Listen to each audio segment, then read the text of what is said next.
It's great to be here. Thanks to the conference organizing team. I will acknowledge that I'm speaking from the ancestral lands of the Wurundjeri Wurrung people of the Kulin Nation here in Melbourne, and pay respects to their elders, past, present, and emerging. So this talk is a work in progress from a new project I'm working on, which examines the diplomatic, economic, and cultural history of Morocco leather in early modern Britain. So as such, I welcome enthusiastically any suggestions about how I might take the project forward. I'm interested in bookbindings, upholstery, and accessories, in ideas of luxury and prestige, and particularly in the relationship between material objects and intercultural relations, as well as in the diffusion of these relationships through geographical spaces and social networks.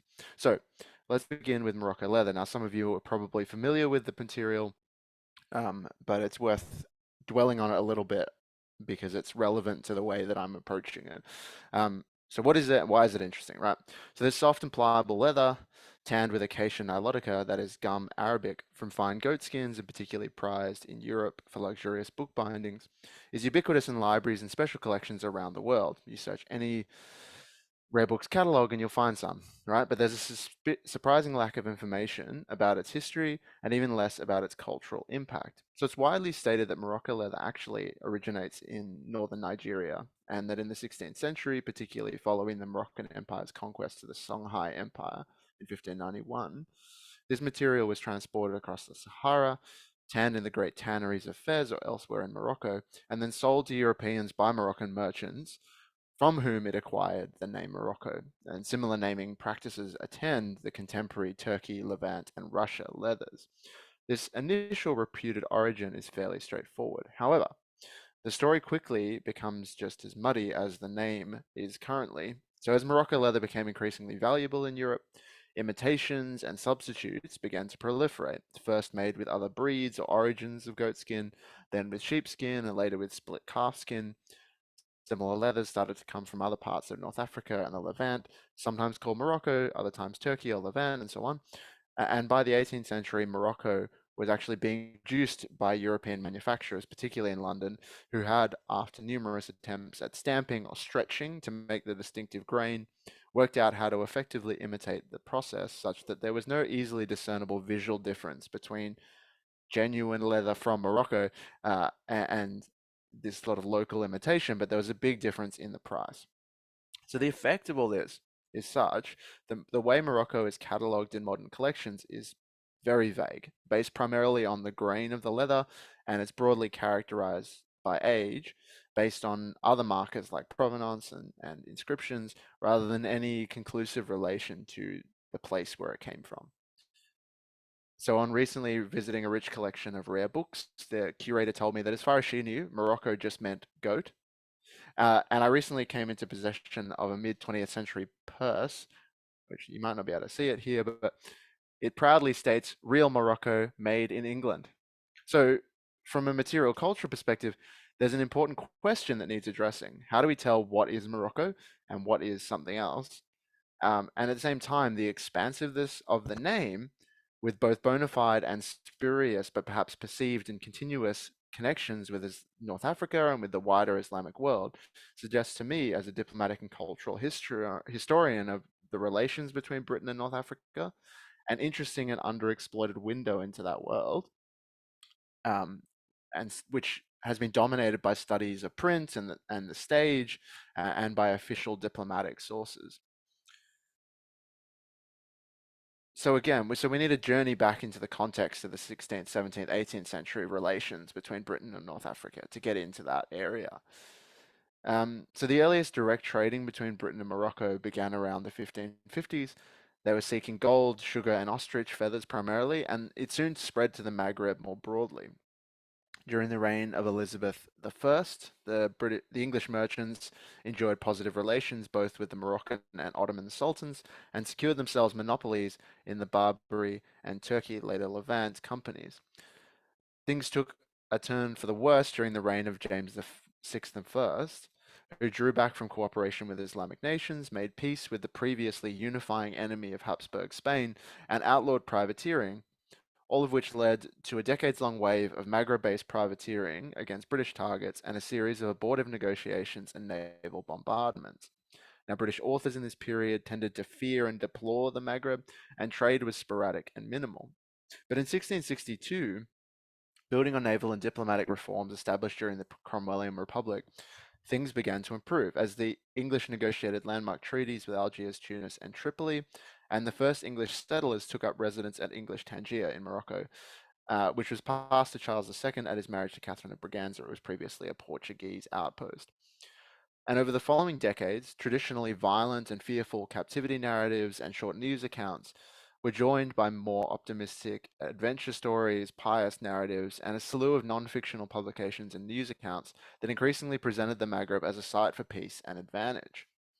Though repeatedly embattled by Moroccan sieges and eventually abandoned in 1684, Tangier did serve to accelerate Anglo-Moroccan trade initially, and after a series of wars centering on diplomatic disputes around corsairing, one of which is pictured here in a painting that currently hangs in the king's private dining room at Hampton Court Palace, trade with Algiers, Tunis, and Tripoli began to increase as well. By the dawn of the 18th century, diplomatic engagements had stabilized, trade was increasing apace, and Britain had become confident in their relations. And pretty soon that came to the point of colonialist superiority and the appropriation into British high society of once feared symbols of Islamic Mediterranean dominance like the turban and the kaftan. So, from the diplomatic and cultural perspective, a central question for my project revolves around connecting Morocco leather to larger shifts in diplomacy, economy, and public perceptions of the Maghreb. So, if we look at textual sources, what evidence can we learn about the Morocco leather trade? This is really early on research, but I'm taking a big trip to the UK, so hopefully I'll get some more archival research soon. So as early as 1596, certain Sir G. Merrick appears in the English government state papers positioning for an assistance in a dispute with another Sir Anthony Ashley over 600, quote, Barbary hides, which had spoiled. Later in 1664, the hastily written and anonymous tract, A Description of Tangier, breathlessly recounted, quote, Hereupon we had free trade with the Moors. They daily bring their camels laden with hides and skins, which is their chief commodity, and in return they get money and other provision, this place being the great market for those things. Tangier, here pictured in the background, seems to have facilitated through increased supply and the presence of elite visitors and residents a substantial broadening of Morocco leather into London's smart set. We'll see more of that shortly. In my research into British correspondence out of Algiers, Tunis, and Tripoli and the neighboring countries in 1680s and 90s, particularly following the downfall of Tangier in 1684, we can observe an increasing and eventually roaring trade in Morocco leather alternatives. As in 1690, the consul in Tunis, Thomas Goodwin, was encouraged by his merchant partners in London to cash in all of their debts with Tunisian officials in exchange for hides. Quote, the sooner the better. Purchase as many more as he could along the coast of Tunisia, and then ship them out for onward sale in Tuscan and Livorno. That was their usual approach, and it would tend to get goods into Britain as well as all around Europe. They concluded, quote, we verily hope you'll be successful therein. It may be an excellent undertaking.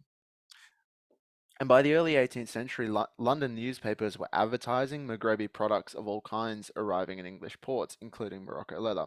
So in 1710, the Daily Courant advertised, quote, 45 lots of Barbary tanned skins, 2 dozen in each lot, viz. One of red and another of yellow, just landed out of the Aurangzebe from Gibraltar. And in 1712, the Spectator advertised the estate sale of Godfrey Woodward, Esquire, and his wife, which included 9 fine red Morocco leather chairs. So it's interesting to note the variety of names these hides attract, but they never actually lose their Maghrebi connections. It's always Barbary or Morocco, or they're closely connected to this particular place. So these sources remain scattered and telling rather than conclusive. So I'm going to gather some more information, and I hope to get a sense of what Morocco meant at the time and what associations it held at the port of export and import. So looking at Morocco from the other end of the exchange, through the physical objects that it was made into, who owned them, and where they spread, is also highly instructive. I'm currently investigating several hundred exceptionally fine early Morocco leather book bindings in the State Library of Victoria's Emerson collection, which we heard about yesterday. seeking first to establish connections between particular people and the Morocco leather they owned, and from there to seek out correlations between those with connections to the Maghreb and to British Maghrebi relations. I'm also trying to get a sense of what it is that characterizes Morocco leather and whether we can trace uh, particular elements to particular places.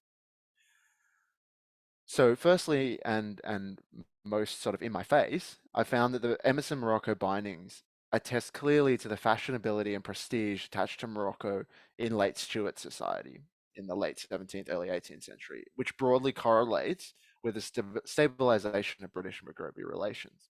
So it's repeatedly employed in lavish style by royal bookbinder Samuel Meehan and his contemporaries.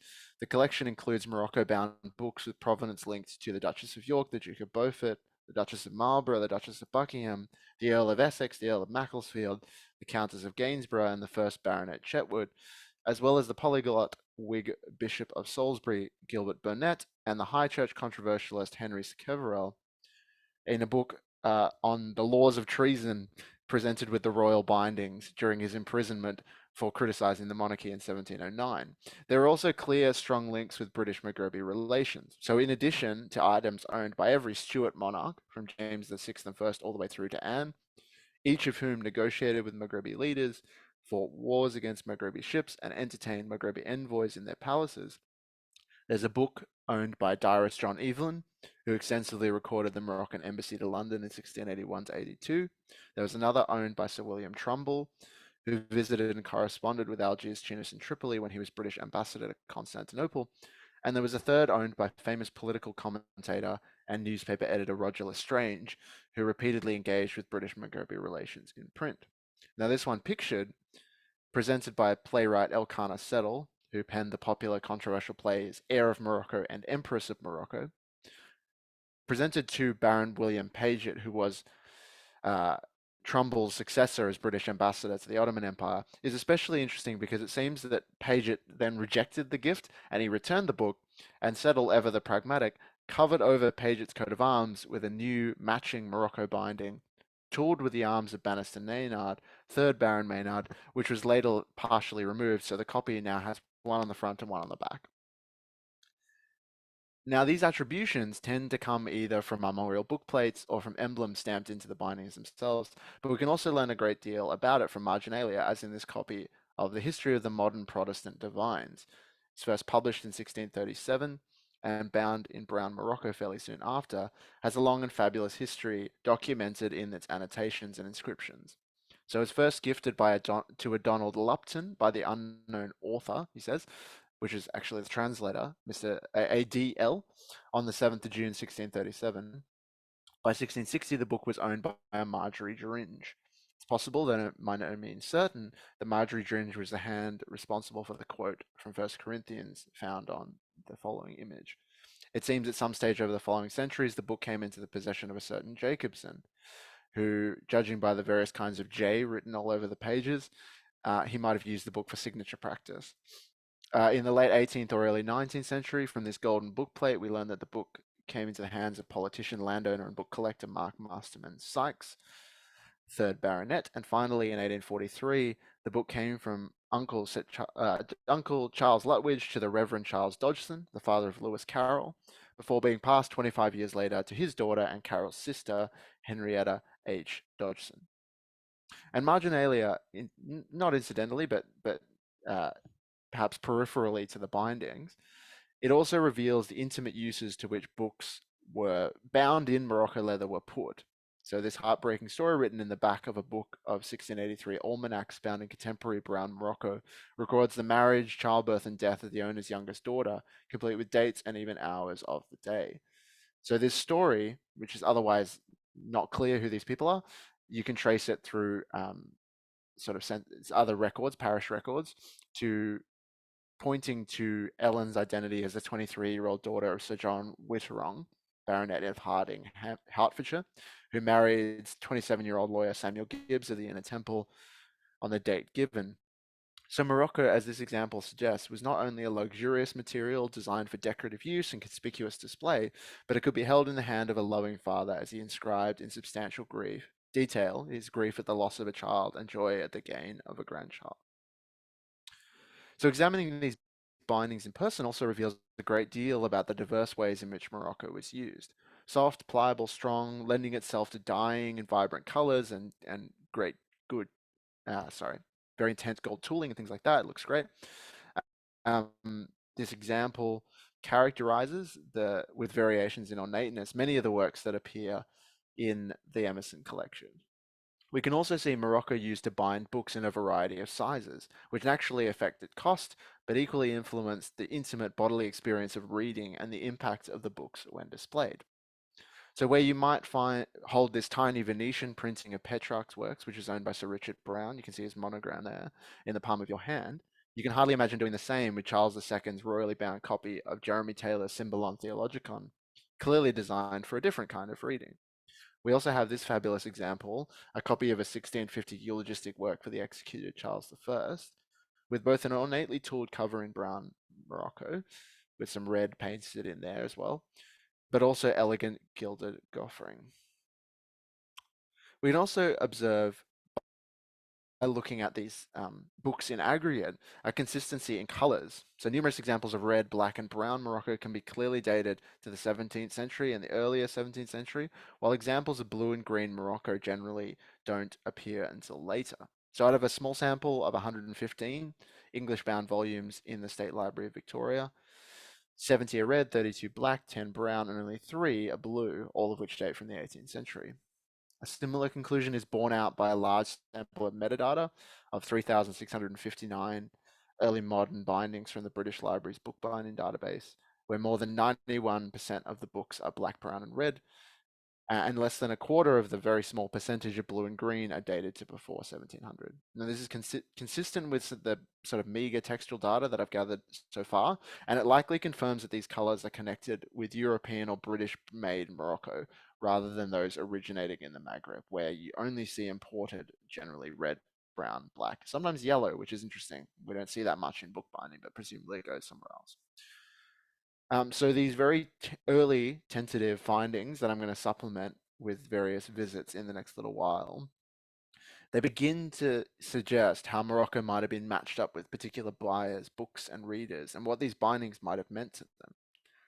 I'm hoping to soon collect a large enough data set. The British Library's database will help with that, to correlate particular genres of books with the bindings and see if there's any associations between subject matter and binding material. What I've been working on for the last couple of months in association with some interns and a research assistant is to actually map the provenance and movement of particular books. So we can see this is an interactive map. If anyone's interested, I can give you the links to these. They're still very preliminary. I just sort of threw them up there. But we can see by sort of moving the sliders at the bottom that there's a gradually broadening distribution. It's got concentrations in London, Oxford, and Cambridge, unsurprisingly, where wealthy and educated people tend to own fancy books. And there's a gradual diversification of color, starting with red, brown, and black, with some weird anomalies. So actually, the particular platform I used allows you to split by color, but it doesn't allow you to pick the color. So actually, the purple here is meant to be red, and the blue up in the top, up in the sort of the north in Cumbria, that's meant to be green, and that's actually just one book moving around between owners from the early 17th century. So what that green is doing there, well, that remains to be seen. It's very clear that there's more bindings being datable to the latest mid to late 17th century, which is correlating with the stabilization of British Maghrebi relations, and there's a steep increase in locatable provenance in the early 18th century when trade had become much more intense. So I'm hoping in the next few months, as I get more items, that I'll be able to plot the journeys of individual books, and also overlap them with the places where people are reading books about the Maghreb, and see if there's correlations between people and networks and geography. So to conclude, at this stage of the project, I've got a lot more questions than I have answers. Now, there's a clear connection between the owners of Morocco leather and those with an interest in the Maghreb. There are developing markers for how it was used, hints at some broad correlations between British Maghrebi relations and the prevalence of Morocco bindings in British society. There's some suggestions of how we might tell the difference between imported, imitated, and locally produced materials, but that's a long question. And the material was clearly favored, obscured as the backdrop to ornate ostentation, yet imminent to both conspicuous display and intimate occasion. So I'm going to do some more research over the next few months. I'm visiting London, Oxford, Cambridge, and LA, the Huntington. And I'll use international catalogs to get much more of an idea.